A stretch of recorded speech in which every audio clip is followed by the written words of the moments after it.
Shenia, are we right to go? Yes, we are, Chair. I think everyone you can see on video is who is present. I don't think we now have anybody on the telephone line. Members, please tell me if you are. Yeah, so in case, you can probably see, but we have Ms Murphy, Mr Ramsey, Dr Freelander, Dr Webster, yourself and Mr Lamming all on the video. Excellent. Thank you. And the 3 witnesses are here. All right. I declare open this public hearing of the House of Representatives Standing Committee on Social Policy and Legal Affairs for the inquiry into constitutional reform and referendums. This inquiry relates to processes for constitutional change and the conduct of referendums rather than any specific proposal to amend the Constitution. In accordance with the committee's resolution of the 23rd of July 2019, this public hearing will be broadcast and the proof and official transcripts of proceedings will be published on the Parliament's website. I remind any members of the media who may be watching or listening of the need to fairly and accurately report the proceedings of the committee. I now welcome representatives from the Irish Constitutional Convention and Citizens' Assembly processes to give evidence. I remind you that although the committee does not require you to give evidence under oath, this hearing is a legal proceeding of the Parliament and therefore has the same standing as a proceeding of the House. The giving of false or misleading evidence is a serious matter and may be regarded as a contempt of Parliament. For the Hansard record, would you please state your full names and the capacity in which you appear before the committee, and I'll start with Dr Day. Good evening, everybody. My name is Catherine Day, and I was the chair of the Irish Citizens' Assembly on Gender Equality. Thanks, Dr Day. And Dr O'Sullivan. Good evening, everybody. I'm Mary Claire O'Sullivan, and I was secretary to the Citizens' Assembly on Gender Equality, working with Catherine. Thanks, Dr O'Sullivan. And Mr O'Leary. Good evening. I'm Art O'Leary. I was the former secretary of the Constitutional Convention, which was Ireland's first attempt at a procedural initiative like this. Thank you. I'll now ask committee members to introduce themselves. My name's Andrew Wallace. I am the tardy chair of this committee, for which I humbly apologise to my colleagues and more importantly to our witnesses. Well, we're in different time zones here in Australia, so that's my very feeble and pathetic excuse. I'll throw myself at the mercy of my colleagues and the witnesses. Now, I might have we got the deputy chair there? No. So, Peter, do you want to kick us off? Hello, everyone. Peter Murphy. As you've heard, I'm from Melbourne. I'm actually in Frankston, which is southeast Melbourne, and my electorate is called Dunkley. Thanks, Ms Murphy. Anne Webster. There, which is I heard of the geographical area of Torrens in the northwest. Thanks, Anne. You're pretty badly broken up there, but we'll see how we go. Rowan Ramsey. Yeah, thanks, Chair. I'm Rowan Ramsey. I'm the member for Grey in South Australia, and for our friends from Ireland, Grey's a little bit bigger than France and Germany put together. Has lots of coastline, lots of mining industry, but a lot of what we all call the outback as well. He always says that. He always gloats about the electorate.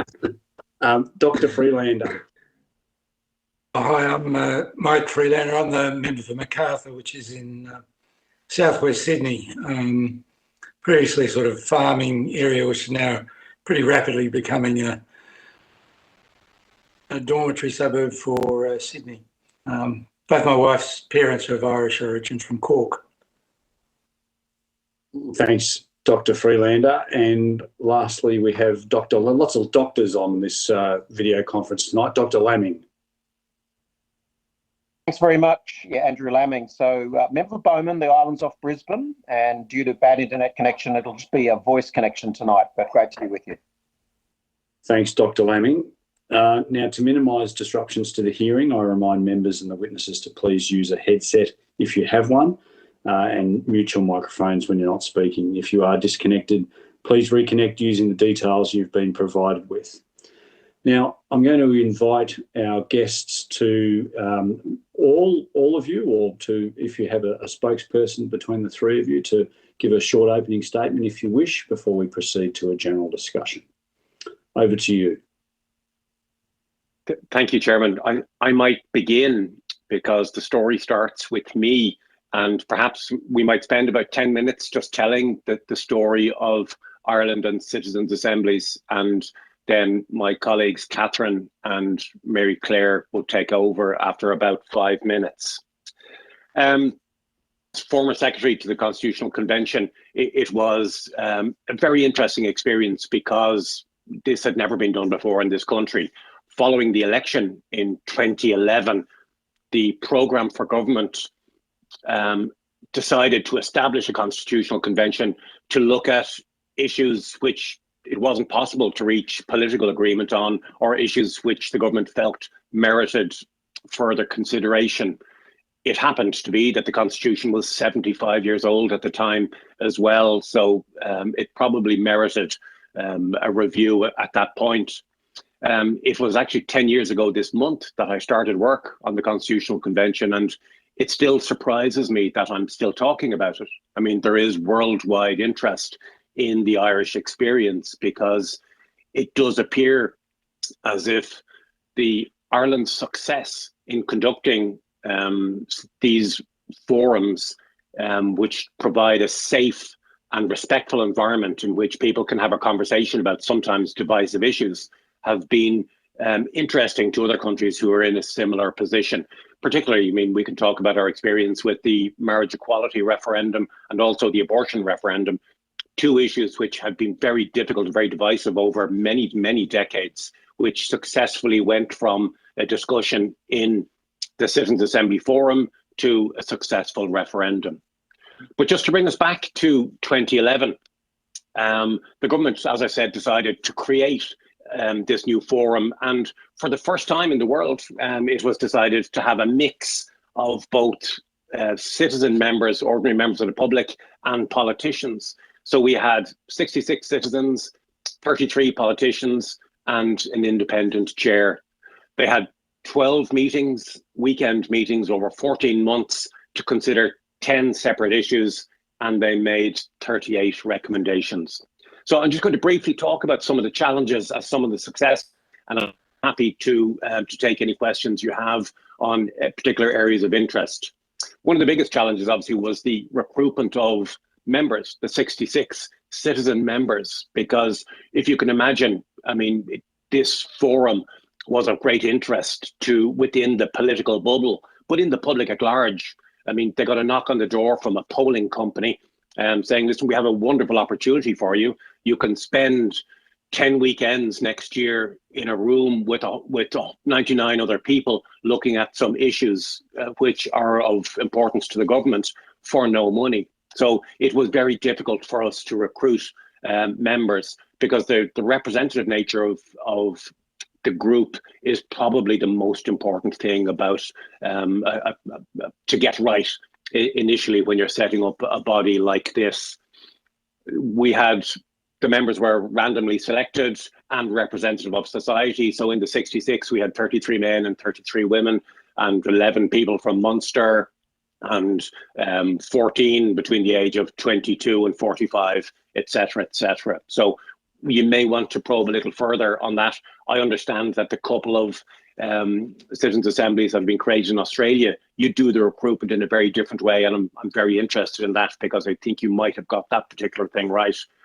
The experience of asking a binary question was another challenge for us because even on simple issues like should we reduce the president's term from 7 years to 5 years, the citizens, once you ask 100 people that question, they came back and made a whole series of recommendations about not just the presidential term, but also the nomination process for presidency, the election spending campaigns, the donation regime, etc., etc. So you have to be very, very careful about the issues that you select to present to a citizens' assembly.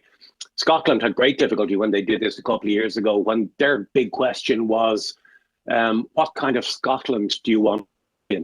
And it's very difficult to think how you might begin to eat that particular elephant. I had a particular difficulty because the gap in knowledge between the members of parliament and the citizen members, was vast. I mean, we looked at the electoral system to our parliament, and obviously the members knew an awful lot about that, and the citizen members didn't. So we had to create special schemes to bring the citizen members up to speed so that they could have a proper and sensible and not a one-sided conversation about this issue. And finally, the issue, as a civil servant, I always love talking about resources.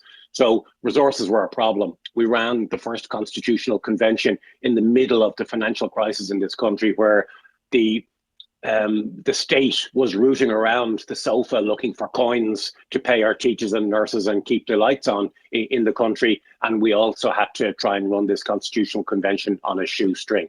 So they were the challenges. I'll briefly just mention the successes. Our chairman set out at the first meeting the 5 principles for the convention under which the meetings would be run. And I think the members themselves stuck to that. It was transparency. Everybody got to see everything. Everybody got a fair voice. Both sides of the arguments were heard in the context of the divisive debates. Efficiency. We had to do this as efficiently as we could, the shortest number of meetings and as cheaply as we could, and collegiality.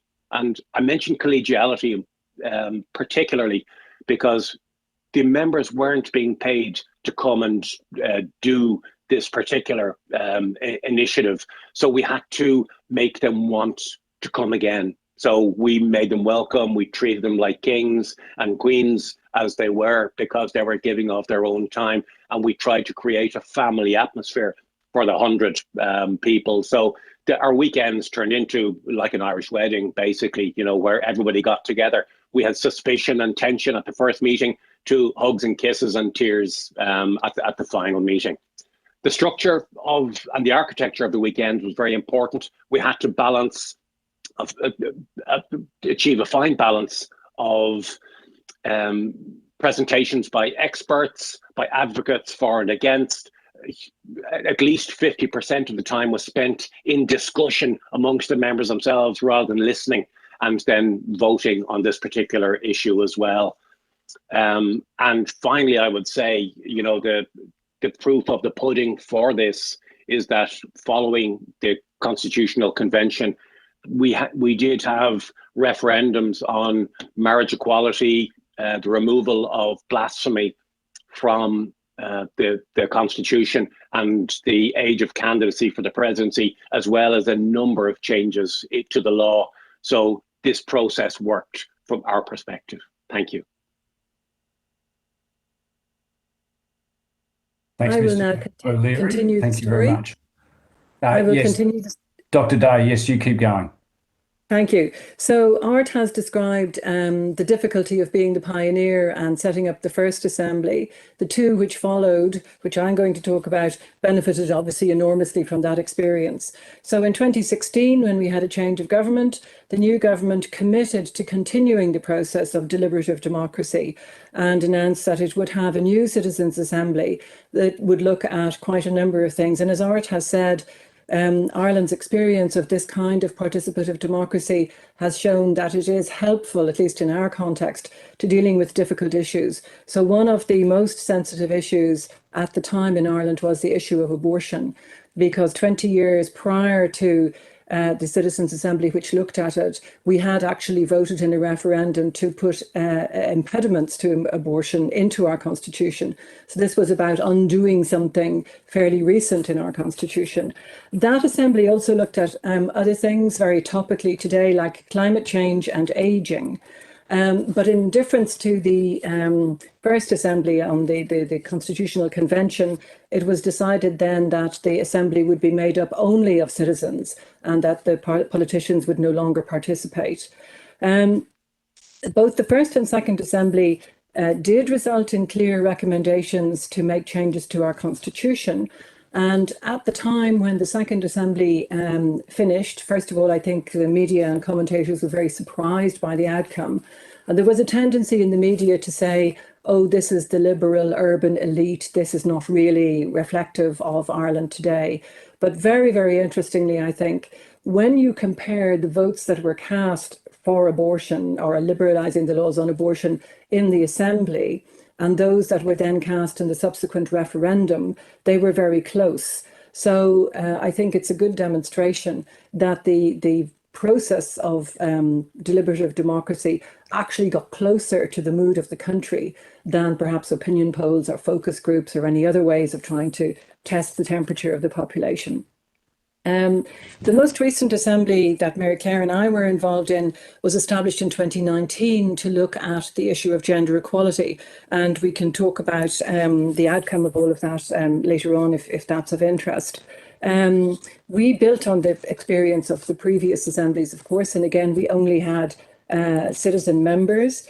We also had a group of experts helping us to get at factual information, because it's very important that the citizens can be confident of the facts and details, the data that they're being given. But we also had advocacy groups who came in and through their illustrations brought the data to life for the citizens. So the complementarity between the objective data and the advocacy groups, I think, worked particularly well on issues. Gender equality is an issue that everybody has experience of, and that we had lots of different views.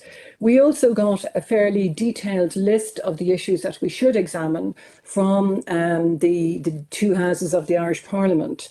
And one of the challenges we had was to turn a fairly detailed shopping list coming from different political parties into some kind of coherent process around which we could build the building blocks of the actual monthly meetings. But we only had an introductory meeting and then one full weekend along the lines that Art has described, when, of course, COVID struck. So we were presented with that major challenge, and we polled the citizens, should we suspend everything until the unknown date when COVID would be over, or should we move online? And we didn't know what the outcome would be, but we were delighted when 86% of them said, yes, we're willing to go online, even though some of them had never done a Zoom call or a Skype call before.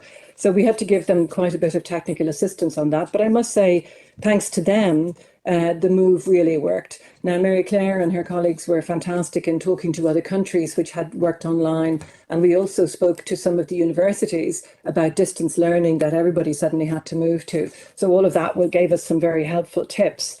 I think one of the challenges we had was we had to pull all the preparations forward. So instead of the citizens arriving for a weekend and then hearing presentations, we had to have them pre-recorded, sent out in advance, and citizens had to look at them in advance. So it actually increased the burden on the citizens and their families because they had to do the preparation before the actual meetings online. Otherwise, it would simply not have been possible.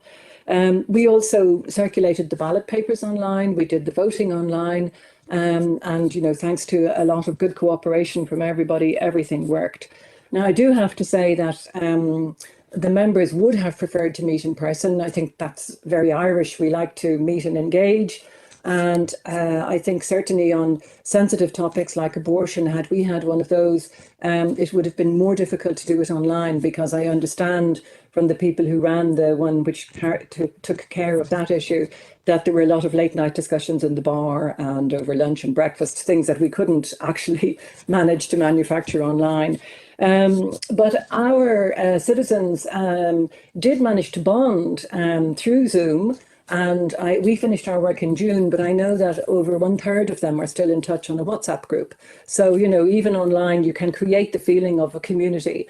And what came through very strongly from our 99 citizens was their commitment to do their work that they did as an act of public service. And so many of them said to us, we're doing this for our kids, we're doing this for our grandchildren. We want them to live in a more equal Ireland than the one we grew up in. So we're prepared to put the time into it. We're prepared to have the inconvenience of locking ourselves away every Saturday from our families, etc., because we think this is a public service worth doing. So I would say our collective view on this over 10 years' experience is that Ireland has had very positive outcomes from the three citizens' assemblies that we've just very briefly described.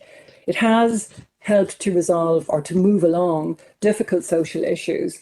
And I think the reason it has worked is that if you get a genuinely representative group of society, and I echo what Art said about the most important thing is to make sure that the group you get is representative. If you give them clear factual information, enough space and time to debate with each other, our experience is that they will come to very solid, well considered and representative views. And to some extent, maybe these are the let's say, ordinary citizens who don't go online, who don't indulge in the conspiracy theories of social media, etc., but who do have views, who do want to understand better, and who do want to make their contribution. I think our citizens, we had to explain to them several times that they had no power to enforce their recommendations. They only had the power of persuasion. But I do think in the Irish context now, having had these three experiences, that the political level is well attuned to listening seriously to this input. And what will happen next to our recommendations, which we tabled in June, a committee is being set up this autumn across the two houses of the Irish Parliament, and they will spend a good bit of time next year going through our individual recommendations, and then the government will comment on the recommendations. And our recommendations break down into recommendations for constitutional change, which in Ireland has to go through a referendum each time, through policy change and legal change. And again, we can go into the detail on that. I think that I just want to finish by saying, for me, it was an absolute privilege to chair this work and a most enjoyable experience. And it has restored my faith in the ability of my fellow citizens to get to the heart of difficult issues and to make sensible recommendations back to our political level.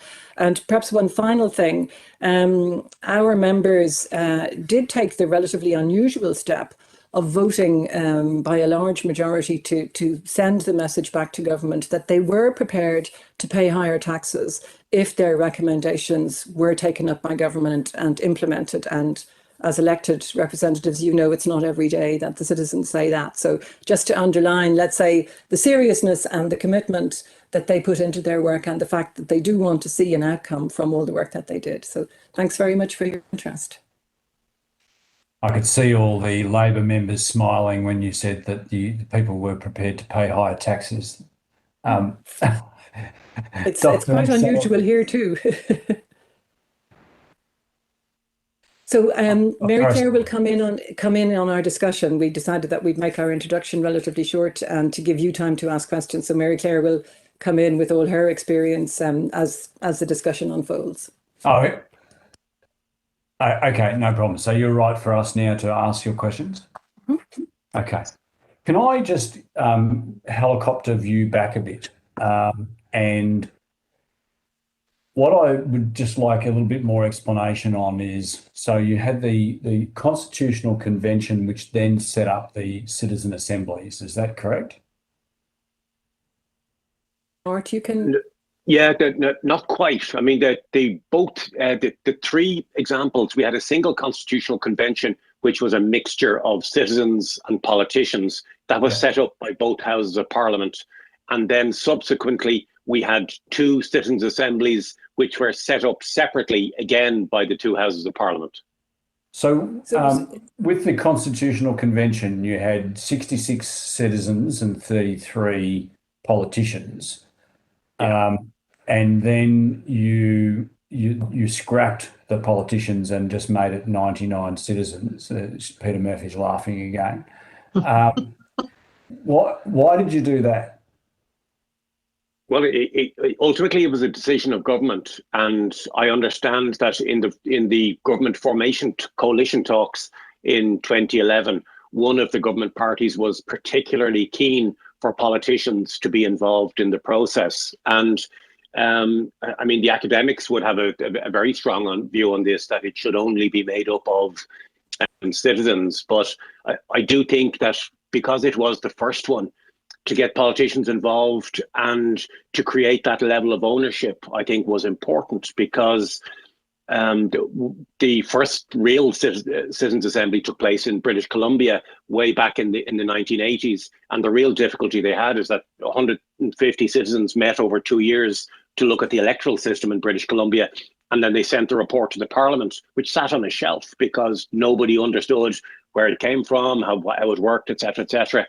In our case, the Constitutional Convention case, when they reported back to the Parliament, the politicians who were involved were able to say, well, listen, no, we understand where that came from. I was involved in that. And it did create a sense of ownership of the process. The two subsequent citizens' assemblies, the political party which was keen on politicians being involved weren't in government. So I presume it was just a simple government decision to go ahead with citizens alone on that occasion.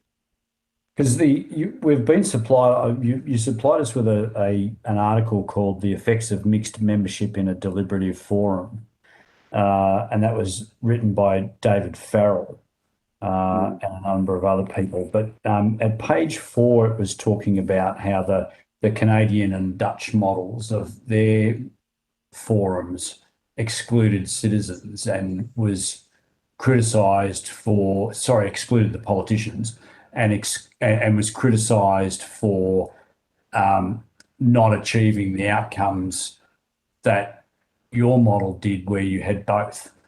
Do you want to just talk a bit more about that? Because that's something that the mechanism, or how, if we were to go down this route, it's obviously important to get that mix right, whether we do a combination of both, or as you did, have a citizens and pollies to start off with, but then morph into a citizens only.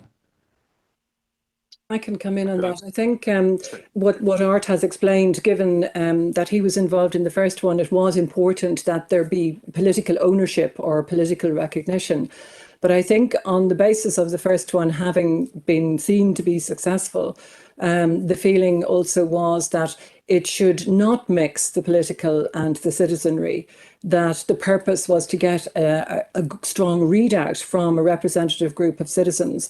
And I think that had politicians been involved, we would first of all had to bridge that knowledge gap that Art talked about, but also politicians are more used to public speaking, more used to maybe taking the floor more, etc. I think we would have had to overcome a certain inhibition factor on the part of the citizens in order to get to the level of debate that we had. And also in our assembly, which, as I say, was taking place largely with COVID in the background, there were very strong feelings about the behaviour of the government, the political level, and people wanted to voice frustration with what was happening and not happening. And again, I think they would have felt inhibited, to have such open and frank discussions had they had members of Parliament sitting in the same small discussion group. So and Mary Claire, who, by the way, is a political scientist, she might want to comment on that as well. To add is that if there's a clear mechanism once the recommendations emerge, then the politicians will have an opportunity to get involved at a later stage. And that's one thing that's evolved over time. So in the resolution establishing the previous Citizens' Assembly in 2016, the resolution specified that a parliamentary committee would examine their recommendations on the 8th Amendment, but didn't specify any other mechanism, any parliamentary committee for the others. So as a result, it was a bit sketchy in terms of which ones received a lot of discussion and which didn't.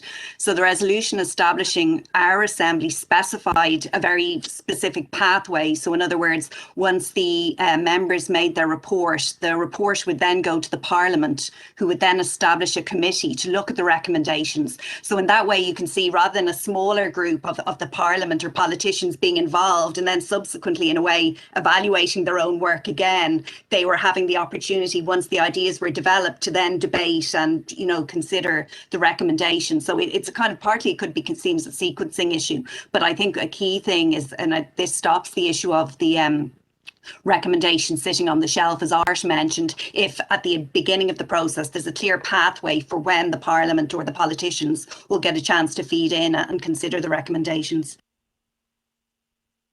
Well, I don't know why the citizens should feel any particular specialty if their recommendations sit on the shelf. That was a joke, just to... just in relation to that same article I referred to earlier,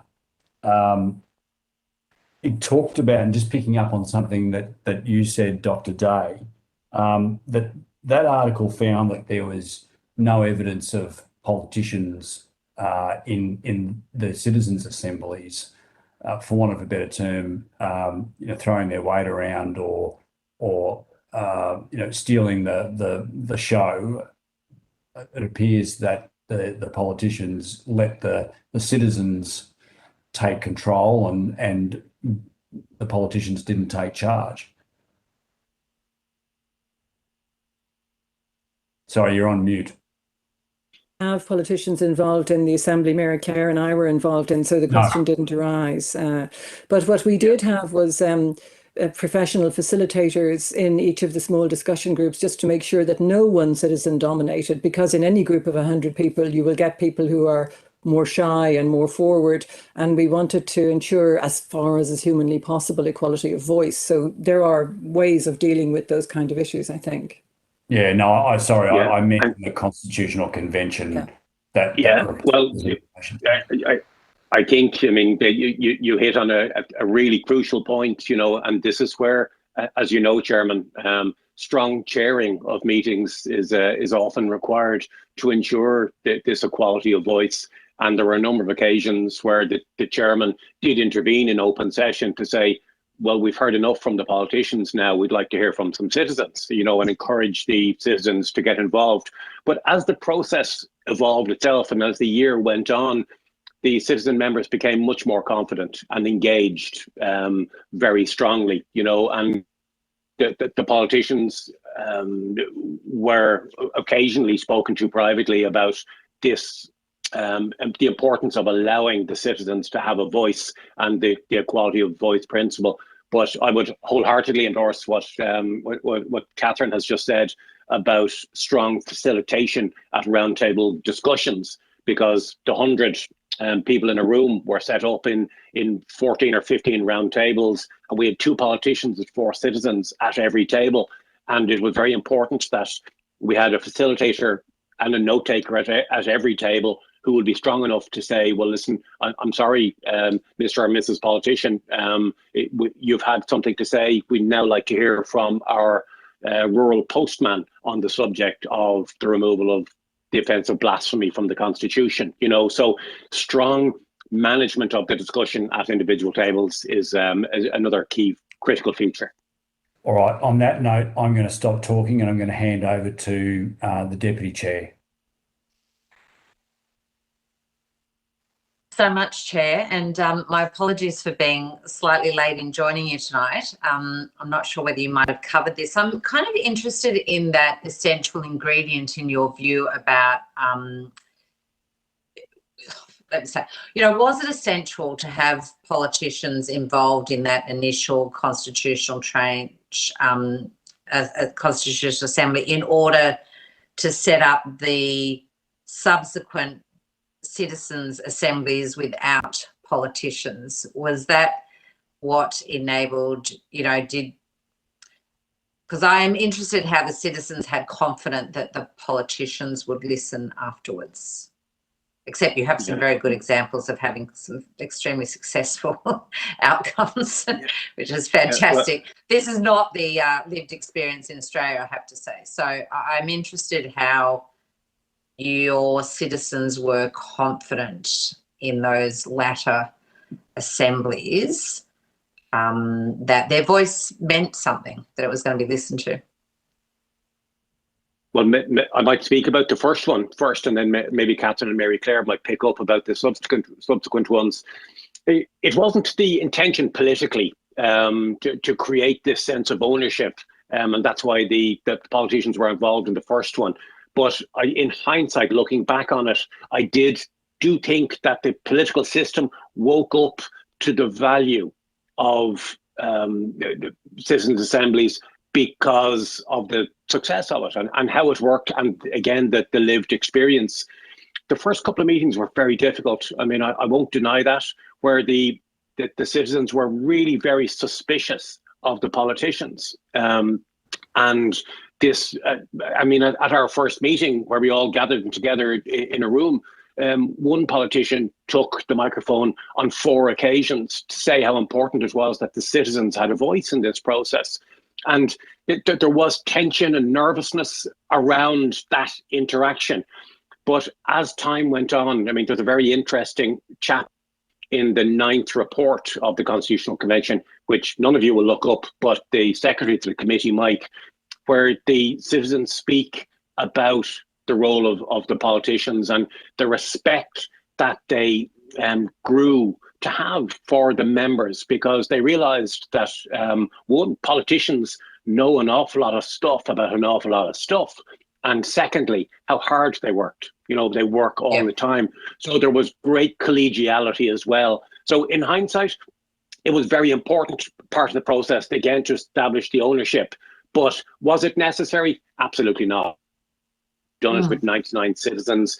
But the process may not have been as quick to deliver on the various referenda since, because nose to tail, if you look at the process, the process where the Citizens' Assembly considered a matter to the achievement of a successful outcome was less than 2 years, which is extraordinary speed in constitutional terms, you know, because normally the process is much more glacial than that.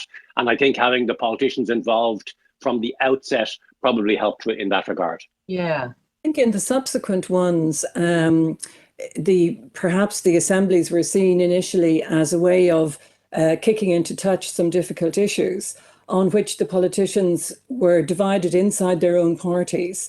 On issues, you know, that everybody had very personal views. And it was by no means certain, particularly on the issue of abortion, what the Assembly would report and how the Parliament would react. But because the first one had helped to get to the referendum on marriage equality, I think the political class were beginning to feel that maybe things were moving faster than their own direct contacts with their constituents might tell them, particularly since we have very constituency-based electoral system. So if you're in a more conservative area, you won't necessarily have your finger on the pulse of a more progressive area, for want of a better word. So this was a way for them to get a sort of national picture. Now, I think the choice of topic for an assembly is hugely important. And in my view, it isn't suitable for every topic, and it would be devalued if, you know, they were to become so commonplace. But I think equally, if with the history Ireland, the short history Ireland has now developed, if, let's say, the government was to say, we're not going to do anything about gender equality, we don't care what the 100 citizens said, I think that would make it harder to get people to join a subsequent assembly. And I think also there would be quite an outcry from all of the advocacy groups who are involved in these kind of issues. So it's also, in a way, a parliament cutting a stick to beat its own back. It's not bound by any of the recommendations, but it would be very difficult now to put them all in the bin. Now, we had made 45 recommendations, which, as I said, go from constitutional change down to very sort of almost micro issues. So the government and whoever is in government will certainly be able to pick some of them. But perhaps because Ireland's social change has gone so fast in the last 15 to 20 years, it did go at a pace that surprised even the politicians. And just the best example I can give of that, I think when the Citizens' Assembly was asked to look at the sensitive issue of taking out of the Constitution the prohibition on abortion that had only gone in 20 years previously, only one constituency had a majority against it. All the other constituencies were in favour. So that kind of shows the speed of change socially on a very divisive issue. We followed, well, I personally followed that one very closely. So thanks for that. I was just sorry. Can I? Sorry to cut across you. I was just wondering, could I add one small point about the member selection and the politicians, which is that when selecting the ordinary members of the public, there were very specific criteria, and one was that they hadn't been strongly politically mobilised on the issue before, so they hadn't been campaigners on the issue before. And then we also looked for diversity around things like gender, around rural, urban, age, and so on. Now, if you have members of the Parliament or politicians politicians, it is possible there may be some element of self-selection. So, for example, in a gender equality citizens assembly, you might end up having politicians who are maybe already campaigning or have a pre-interest. So then you would sort of end up with an imbalance between the citizen members who are deliberately selected to be coming to this in a way with a fresh slate, and the kind of the politicians who maybe already have certain ideas. And I think that could also influence the kind of the outcome. And it's just worth thinking about as well. Member selection, as Catherine and Art have both said, is generally crucial and needs to evolve, I think, over time to match society. And certainly it's something we constantly need to look at in Ireland. And is there Can I just add one small point to that? Because I mean, Mary Claire raises an interesting point there.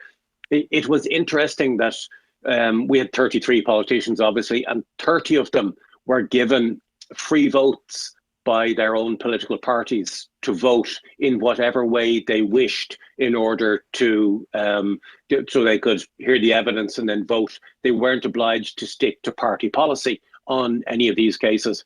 In the case of the other 3 politicians, they felt it was their role to be advocates for their party policy, which probably reinforces the point that Mary Claire made, is that if you've got politicians in the room who feel it's their job to convince everybody or bring them round to their own party's view on this, it's just something else to be aware of. Yeah. Okay. We might thank keep you. moving if you don't mind, because I'll come back to you if we've got time, okay? Sure. Maybe I'll submit questions on notice. Rowan Ramsey. Thanks very much, Chair, and thank you all. I've got a couple. I'll skim through it pretty quickly, but once the Constitutional Committee has made a decision on the referendum question, is it compulsory on government then to put the question? Because presumably it is government that has to run it. No, it wasn't. The only obligation on government is to consider the recommendation, and then for the Constitutional Convention was to report to Parliament on its views on whether it would accept or decline to accept the recommendation. There was no obligation. So we've had 3 conventions now. So what is the track record of the conventions of getting the questions actually put to the people? The first 2 did. In the Constitutional Convention, there were 3 referendums arising, 2 of which were successful. And there were a number of other constitutional changes which were recommended, which either haven't happened yet, or there were some legislative changes to take into account the recommendation. And maybe Catherine might speak about citizens' assemblies. Well, on this, excuse me, on the second one that led to the referendum on abortion and then subsequent legislation, our one on gender equality, we finished our work in June, and we're waiting now for the joint Houses of Parliament to set up their committee to go through the recommendations, and then the government will announce whether it's going to hold the referenda that are part of our recommendations and whether they will accept the policy and legislative changes. So that's ongoing. We won't know the answer to that till sometime next year at the earliest. Resolution, just to say the resolution establishing the Assembly said that the government has to respond to each recommendation. It doesn't necessarily have to act on them, but it does have to give a reaction to each one. In a way that is similar to needs to respond. They don't always on time, but they should respond to the committee's recommendations. But I suspect that your citizens committee probably has well a bit more public ear than perhaps some of the committees at Parliament. So Catherine, you've only put forward the 2 questions to the government from the 2. Just to be clear, the second assembly, it delivered a number of recommendations, one of which was to legalise abortion in Ireland. And that was put to a referendum of the population, and it was carried. And then the government legislated to give, to follow up, and the legislation was introduced. Our Assembly on Gender Equality, which also includes recommendations for changes in the Constitution, we only finished our work in June, and we expect a government response sometime next year, which may or may not be to hold further referenda or to introduce legislation on different points. So that's still work in progress. And each assembly is kind of self-contained, so it gets set up, it does its work, and it's disbanded. Now, there are 4 more promises of citizens' assemblies in the pipeline. So I have also made some recommendations in my closing report to government about how to draw on our experience if they're going to have future ones. So there are several more in the pipeline for which the assembly hasn't yet been created. Okay, and just hopefully quickly, on your selection of your citizens, 100 or 99 now, is that on I mean, obviously they can refuse, so you just keep going until you get 99, that's how it works? Yes, okay. the polling company helps us to put together a list of 99 plus the chair, that's where the 100 comes in. And we also, we also had a list of 100 substitutes. We had 100 members, and then we had 100 substitutes because citizens have to drop out for health reasons or family reasons or whatever. Yes, sure. Thank you, Chair. Back to you, Andrew. Yeah, thanks, Rowan. Now, we might go to, if you don't mind, Dr. Freelander, we just might go to Dr. Webster, if she's still there. Yeah, no, I am. Thank you very much. I'm not going to turn on my video because I'm breaking up due to my fatigue. Look, you've answered some of these questions, so I'm going to throw on notice anyway in case there's more answer as time goes on. Why was it helpful to remove the elites, the politicians? You have kind of answered that, looking for the average person who hasn't already got a political bow to, use. Did you use different representative groups each time? You have answered that, but I guess I'm curious about the involvement from both sides of Parliament. How were they instrumental in finding these representative groups who didn't already have a political binary position? Chair, do you want to explain that? So I think that there's 2 things. There's the members of the assembly who are selected by the polling company, kind of certainly so far calling door to door. And then there's the kind of the people are called to give evidence to the Citizens' Convention or the Assembly. And generally what has happened there is there's been a kind of a group of experts in the particular area set up as a kind of a support to the chair who assist with that and who would help in identifying, say, academic experts in the field, both in Ireland and overseas, interest groups who are, interested in the topic, and then perhaps individual people who have personal experience. So, for example, in our Citizens' Assembly, our National Women's Council would have spoken on their views on things like the minimum wage and so on, and other issues affecting women. And say we would have had an older woman speaking about her experience of not getting her pension because of something called the marriage bar that had been in Ireland. And then we would have academic experts speaking, and that would be done by a mixture of the chair, the secretariat, but also these experts who are well positioned to advise. So the Parliament isn't involved in who gives evidence to the Citizens' Assembly. Thank you. Look, my final question is, Ireland has a population of just under 5 million, 100 people are in a Citizens' Assembly. What kind of number would actually genuinely represent Australia, which is over 25 million, in your opinion?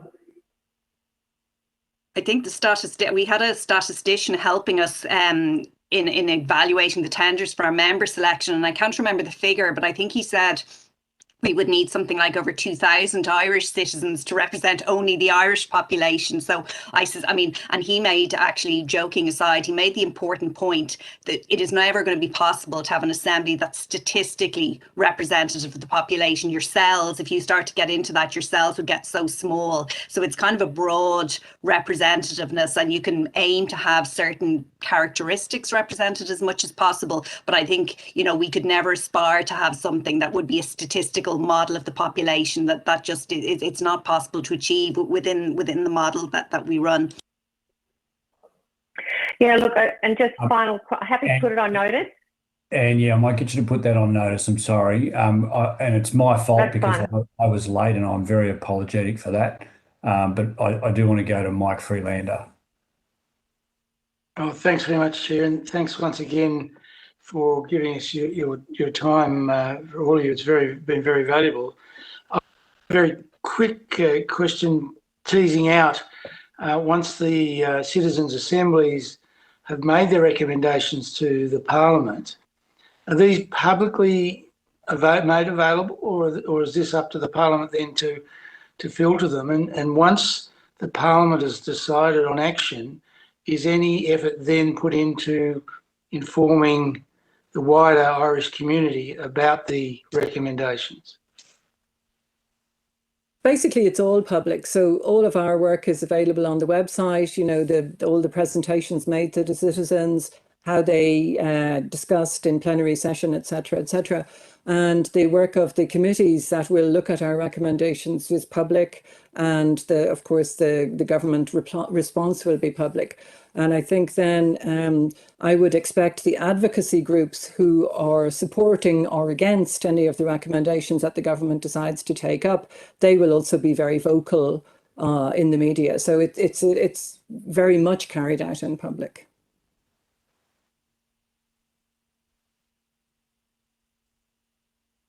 Is that it, Mike? Yep. Okay. But just before we go, can I just ask one clarifying question? And this might seem very rudimentary, but I just want to get it clear in my own head. The Constitutional Convention was established to purely look at those changes that you wanted to make to the Constitution via referenda. Scheduled to be disconnected automatically in 10 minutes. Press star. Thank you for that. Whereas the citizen assemblies were not so much looking at constitutional reform, but general law reform. Is that fair to say?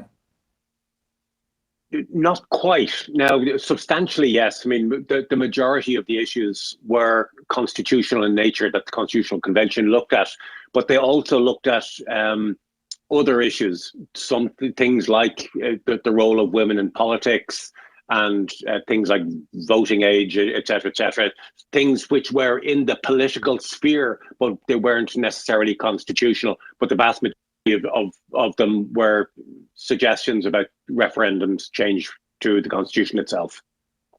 And the one on gender equality, I don't want to get too technical, but while it looked like a very broad agenda, at its core was a recommendation for one change in our constitution, which came out of the Constitutional Convention, but which had been kind of left on the back shelf by government because of suspected financial difficulties associated with adjusting the constitution as the citizens had wanted. But interestingly, our assembly came to pretty much the same conclusion as the Constitutional Convention. So if you like, what's going back to government now is a second attempt to get this part of our constitution changed. And I think it will be very difficult for the government not to do it now. Can I ask, in one of the papers that was provided to us, the same one that I quoted earlier, it talked about referenda fatigue. With so many citizen assemblies and constitutional convention between 2013 and 2021, at what point do the Irish people say, enough, you guys are elected to govern, stop, leave us alone? I think it's very difficult to answer that question, but I would say not now. While there is fatigue, I think people would look at it with very great suspicion if any government was to propose to change the constitution in that way. And it is very awkward for government because every change in the European Union Treaty has to go to referendum here, and that has been very difficult. But I think for that reason alone, people would want to keep that right that they have. So I think while there is fatigue and very often you get low turnout on the day, that's just my personal opinion. I think if asked to give up that right, people would hesitate. There was discussion in the papers, though, about a fairly high turnover of participants in the citizen assemblies.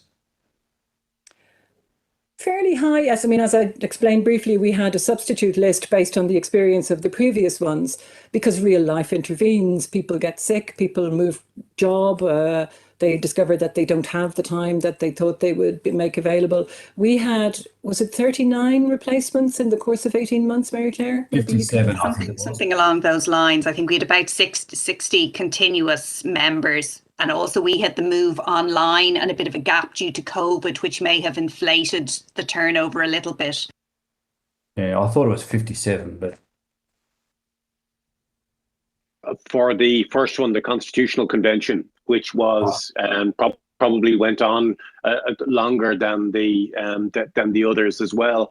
The management of substitutes for us wasn't such a big issue because we looked at discrete individual issues in a single weekend. So we looked at marriage equality in a single weekend. So if you missed that one, it didn't affect you turning up the following week to look at votes for our citizens abroad in presidential elections, because they were, each meeting was like an independent republic. So the big churn only becomes an issue where you spend 6 or 7 or 8 meetings looking at a single topic. And if you miss a couple of those meetings, then you really miss out on a key part. But for us, managing the churn of people coming and going wasn't such a huge issue. All right, just very quickly, Sharon Claydon, do you want me to come back to you? Because we are going to be running out of time on do Peter Murphy first. If you I didn't think Peter had any questions. I'm sorry, Peter. Sorry, you know me, Andrew. Of course I've got questions. You have your hand up. Oh, I didn't realise. Yeah, no. Shoot, you go, Peter. Sorry, Peter. I wouldn't have... No, that's okay. That's okay. Thank you all. A lot of my questions have been answered. I guess one of the things we've been thinking about in this inquiry is the educative role of getting citizens to understand how our system works, but, you know, what's actually in our constitution, and the link between that and possibly our distinct failure in changing our constitution, or, you know, the possibility of what gets thrown up to get changed. So I'm interested a little bit in both the convention and the assemblies about how you saw that role happening. And obviously you've also, there was a lot of buy-in in the people that were doing it. But did it penetrate sort of broader out into the community, do you think, to get people more understanding about what's in their constitution? I think in our case, certainly. First of all, the educative effect was certainly there. We had to make a little video to explain to people what is the Constitution and how do you change it, because that's not obvious to every citizen. But so many of our members told us, you know, their families were interested at work. They were talking about it. People were telling them, oh, I'd love to be involved in that. You know, how do you get involved? So I think it has a ripple effect. And then it did also give an extra shot in the arm to a lot of the advocacy bodies when they realised a lot of the issues they have been campaigning for years were finally getting a public airing and would go back to Parliament. So yes, I think, I don't want to exaggerate the effect, and because of COVID, there was very little media interest in it. But I think there definitely was a ripple effect well beyond the 100 citizens. I was going to say, I expect COVID means that Catherine and Mary Claire, your experience would be different to arts. And art, yeah. I expect was there more media interest, and were any of them, for example, live streamed or on any of the televisions? They were all live streamed, and we also allowed the press into the room, you know, so there were, for the big ticket items, things like marriage equality and our electoral system, there was great interest in the media in it, because it was like being at the zoo, really. You mean behind the glass case of our citizens who couldn't understand all these television cameras, etc., and they were very shy about it first. But towards the end of the meeting, they were fighting over who would get to speak to the national television broadcaster in the evening. Just on the educational aspect of it, it's a very interesting point, you know, because some of these constitutional issues particularly can be complex. And one of the important parts of the paperwork and the documentation associated with each meeting was that our independent experts, and these tended to be academics and lawyers, had to write a summary paper in accessible format. So they couldn't write in the way that they would normally write. They had to write papers so it could be understood by our 80-year-old postman, who may not have had an interest in it. So that was a particular challenge, because we returned papers to academics and said, no, that's still not right. You need to, and it's not dumbing it down, but to present the language or present the paper in the language that's accessible. Mm-hmm. And the other thing that it taught us actually was the creativity that be involved in teaching people. My biggest fear in bridging the gap between the members' knowledge and the citizen knowledge was in the electoral system. So before the 100 people got to meet, we gathered everyone together on the Friday evening, the citizens, put them all in a room with a glass of wine, and we chose the menu for dinner the following night using a variety of different electoral systems. So we chose our starter using the first past the post. I produced ballot papers, they all filled them in, we counted them, and we elected the chicken Caesar salad as the starter. And then we used our final one, which is the Irish electoral system, which is multiple seat PRS-TV. So that was a trio of desserts. So people voted, they ranked the desserts 1 to 12, and then we counted them, transferred, eliminated, and elected 3 desserts. So it was like a giant penny dropped in the room so that's how it worked. So our citizens then were well armed going in the following day to have the discussion. So it's that kind of thing that you need in order to be able to do it. And interestingly, a number of universities around the world are now using those ballot papers as a way of teaching a variety of different electoral systems. Shenia, who's the secretary of this committee, and I both at different times used to teach at the Australian Electoral Education Centre, and we used to hold ballots for different types of chocolate bars.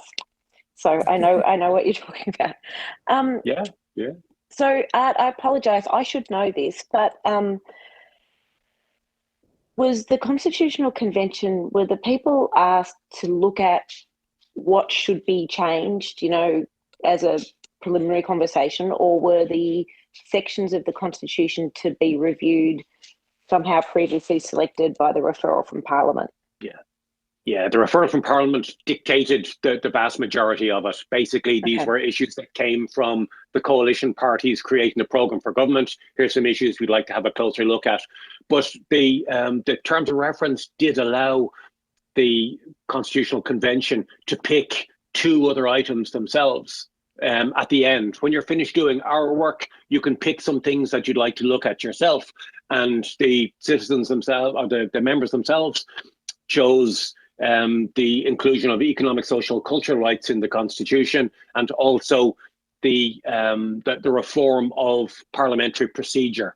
Both of which they did them themselves by ballot, and they were interesting. But other issues which came up is that the role of the church in the Constitution, the right to die, the environmental issues, etc.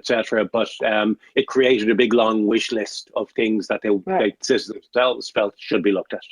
And Catherine, you previously said yours, and Mary, yours was set up by referral from the Parliament as well. Yes, and we also had citizens who wanted to discuss other issues. They wanted to discuss housing, etc. But we told them that that wasn't part of the mandate, and that they would have enough of their work cut out for them to stick to the mandate. So they went deeper and around the topics in the referral, but we didn't encourage them to go completely off message. So last question, either constitutional conventions or citizens' assemblies will only continue to happen if the parliaments continue to decide to set referrals. There's no independent commission that's been set up that says you will hold them every so ever many years, then we give a referral. No.